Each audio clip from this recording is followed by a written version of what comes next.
What's up, everybody? Welcome back. Thank you so much for taking the time to hang out. Today we're going to be talking about slow motion with the Moza Mini-MI.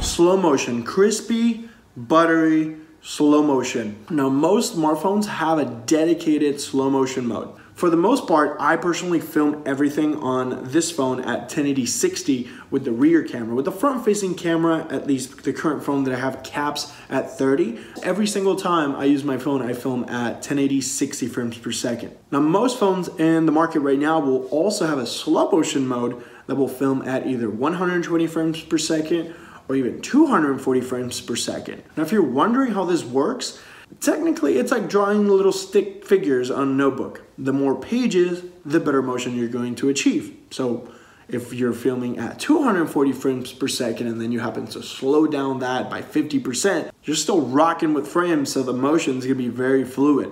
Now, the special thing about the Moza Mini-MI is that the Moza Genie app on iOS allows you to go all the way up to 1080, 240, and in that way you can achieve some awesome crispy buttery slow motion, which is great for B-roll. This video would have never been possible without my friend Nicole and my friend Taylor.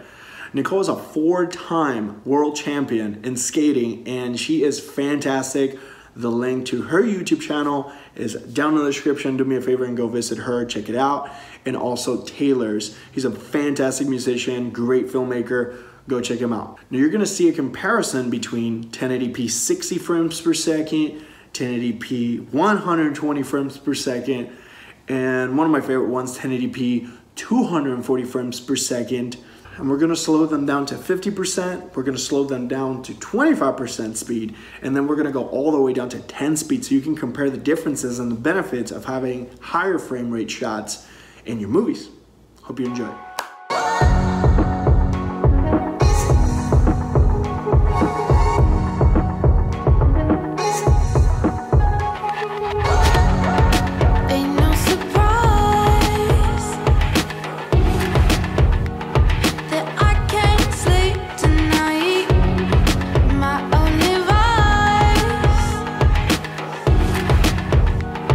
Standing by your side, so won't you love me?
housekeeping things that will benefit you greatly, and some of them I missed while I was filming this video, is to lock your exposure and your focus. If you're gonna be keeping a small distance from your subject, definitely lock your exposure and your focus. Now in this case, I use a skateboard for some of these shots. Some other shots I use the ninja walking technique. So as many times as you can include wheels in your shots, dolly shots, slider shots, you're definitely gonna have way better results because the OIS system's not gonna be struggling with the verticality. It's all gonna stay fine and dandy, but make sure you bend your knees if you don't have your skateboard. Bend your knees, relax your shoulders, lock your elbows in, and most importantly, have fun. Take your time. Do not rush the process, because at times you're gonna be disappointed if a shot does not come out. Take your time, patience. If you have a shot idea in your mind, practice it and execute it multiple times. We did this crazy circular shot of her that I'm including in a future video, and we had to repeat that shot so many times because yeah, it was great, but at times, you know, we were trying to rush it. We were trying to figure ourselves out. Do we lower? Do we bend our knees? Do we use a skateboard, right? So very important, be patient, have fun. Let me know your thoughts in the comment section down below. If you have any questions, suggestions, anything at all, drop it down there. We want to continue to make relevant content for you. Once again, thank you so much for hanging out with me. I'll see you on the next one.